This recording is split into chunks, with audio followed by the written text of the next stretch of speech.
Në Köln po bëhet evakuimi më i madh që nga lufta e dytë botërore.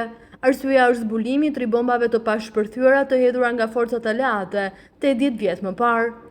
Rreth 20.000 njerëz po detyrohen të largohen nga shtëpitë dhe bizneset e tyre, teksa po evakuohen edhe hotelet, një shtëpi kujdesi për të moshuarit dhe një spital.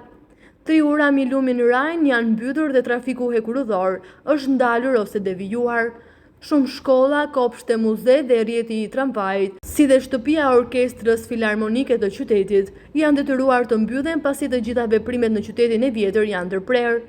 Transmetuesi RTL është detyruar të zhvendosë programet e tij të lajmeve në studion në Berlin, pasi ndërtesa e tij në Köln ndodhet brenda zonës së evakuimit me një rreze prej 1000 metrash. Disa programe që duhet të transmetoheshin u detyruan që të regjistroheshin. Bombat pritën të çaktivizohen të mërkurën në mëngjes.